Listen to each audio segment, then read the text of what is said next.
Bon, Pierre, c'est impeccable. Il m'a fauché, enfin, il m'a chippé la quasi-intégralité de ma conclusion. Il a mis l'accent sur l'humain et on a beaucoup parlé de virus, etc., etc. Mais enfin, sincèrement, avec tout ce qu'on a vécu là dans la période de confinement sur des grosses bêtes industrielles que sont les nôtres, et au final, moi, ma conclusion, c'est que l'après, c'est peut-être, on va peut-être avoir des gros problèmes enfin, on a eu pendant la période de confinement, mais également probablement en sortie d'épidémie, des problèmes humains à gérer. Donc en deux mots, je vais représenter, mais extrêmement rapidement Améthyste. Donc Améthyste, les chiffres clés de 2019. Donc c'est une unité de méthanisation qui méthanise, enfin, dont l'origine de l'organique est à peu près 90-95% issue de l'OMR. Donc on traite tous les déchets de la métropole de Montpellier, 450 000 habitants, 130 000 tonnes d'OMR par an, et puis une partie biodéchets et d'autres déchetières divers et variés que sont les supermarchés. Voilà. Donc tout ça, ça nous permet de produire un peu moins de 11 millions de mètres cubes de biogaz par an, transformé intégralement en électricité, cogénération, 22 gigas d'électricité produite. Et on est raccordé à un réseau de chaleur qui fait du chaud et du froid, on a livré 11,5 gigas l'année dernière.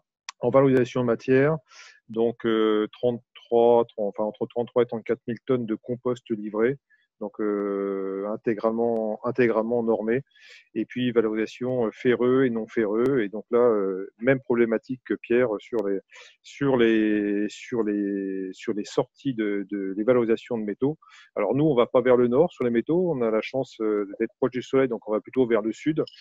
Et dès que la frontière espagnole elle a fermé, la galère a commencé. Voilà. Vas-y, passe à la slide suivante. Donc, toujours dans Améthyste, voilà, il y en a que deux. Hein, voilà, petit zoom sur la production de compost. Donc, voilà, comment se décomposent les 34 000 tonnes produites en 2019. Ça, c'est pour juste donner une dimension, enfin, une idée de là où on les valorise. Donc, il n'y a pas de problématique autour de la commercialisation. Commercialisation donc, qui est faite par un groupement. Donc, nous, dans l'exploitation d'améthyste, moi, j'ai absolument voulu séparer l'exploitation de la partie commercialisation, parce que, à mon sens, le rapport aux agriculteurs, c'est un autre métier que celui que je fais. Donc, c'est Alliance Environnement et le pôle organique de Suez qui valorisent l'intégralité des composts produits par Améthyste, avec l'obligation, par contre,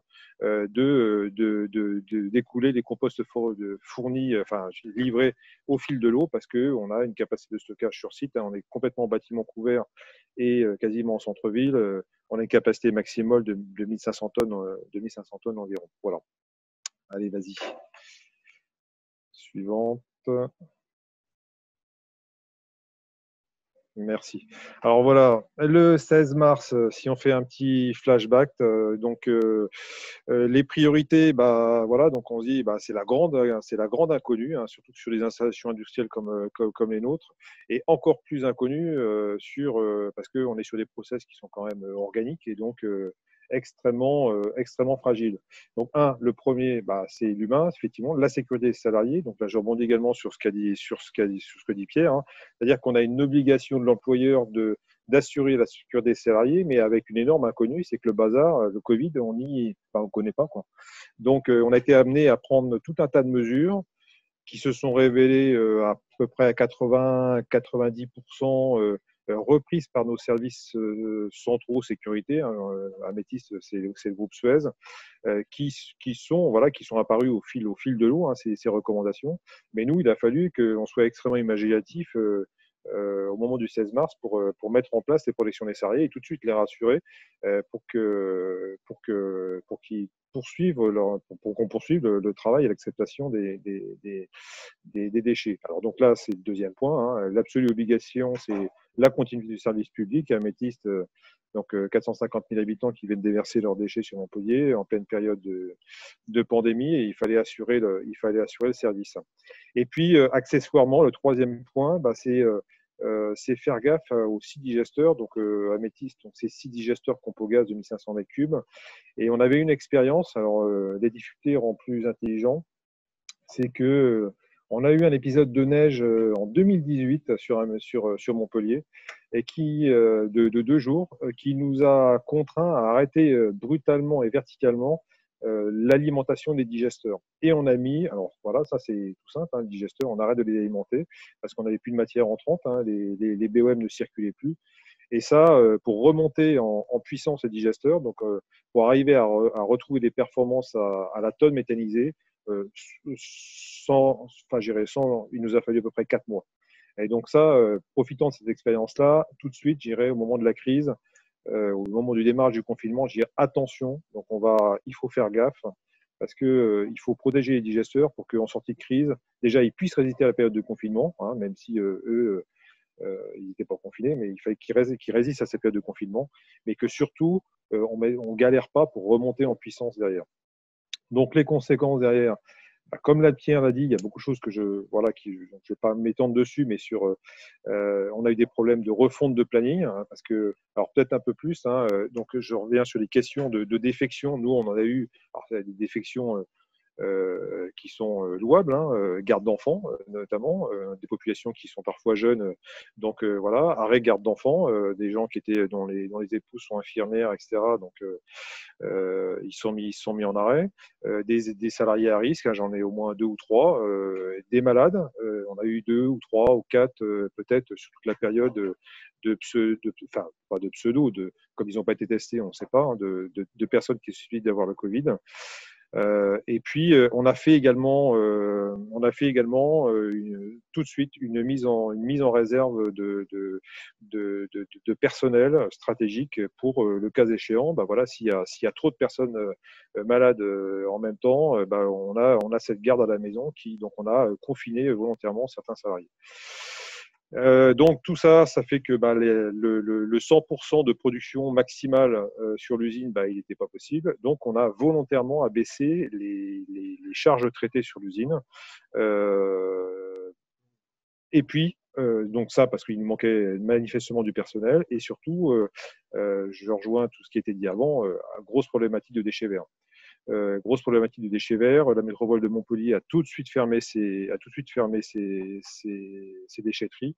Et donc là, on savait que pas de déchets verts pour nous égale pas de méta. Donc, et on remonte toute la chaîne égale donc arrêt de digesteur. Voilà.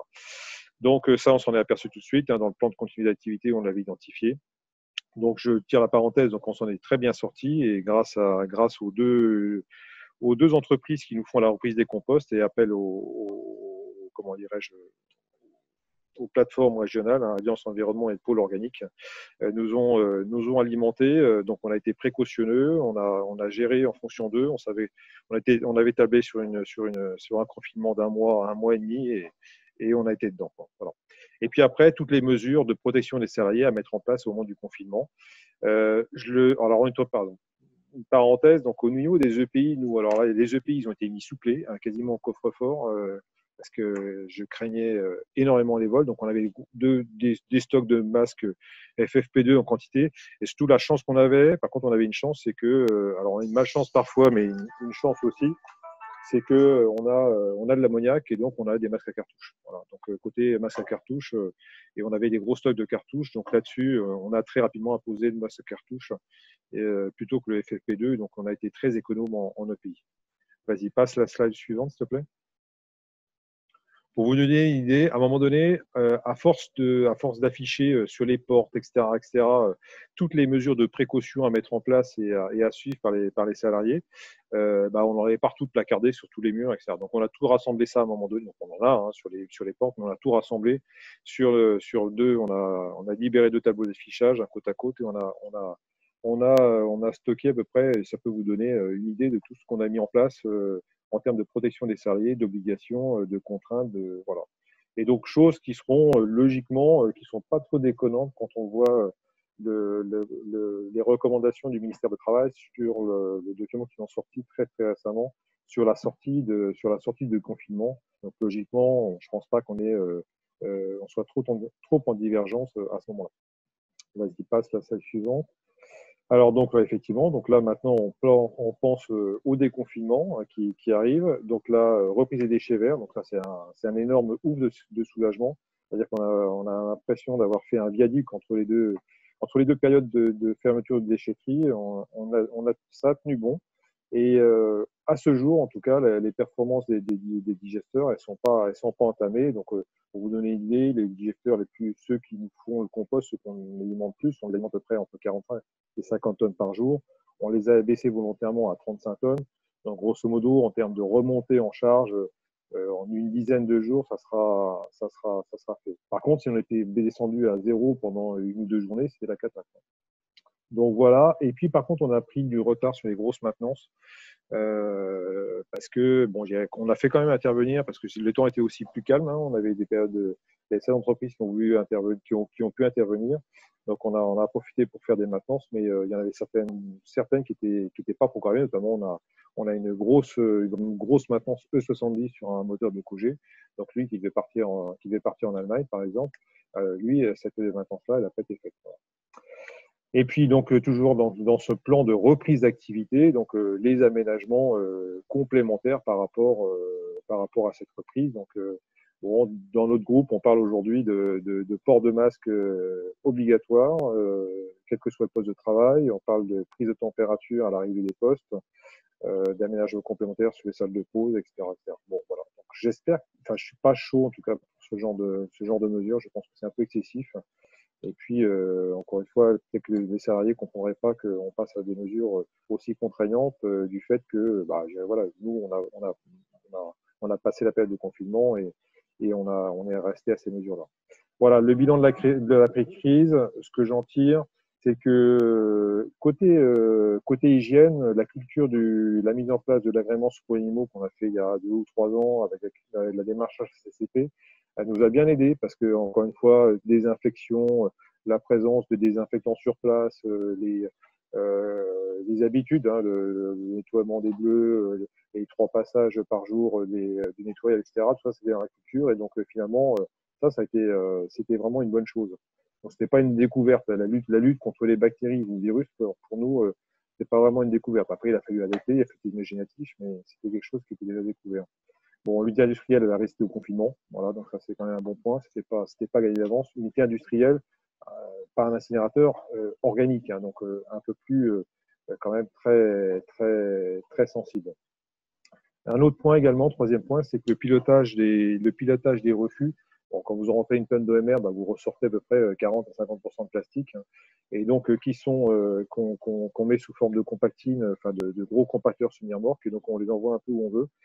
Et ça nous a permis de soutenir les activités des 2 UVE régionales que sont au Créal, par contre juste à côté de chez nous, donc à Lunel-Viel, mais également Sidel, Tiru à Cals, donc qui était en manque de tonnes, et Sidel à Cals qui a une chaîne d'acerie, donc qui est stratégique, hein, et donc on leur a envoyé des tonnes, et soutenu leur activité. Donc c'est le point positif encore une fois du PMB.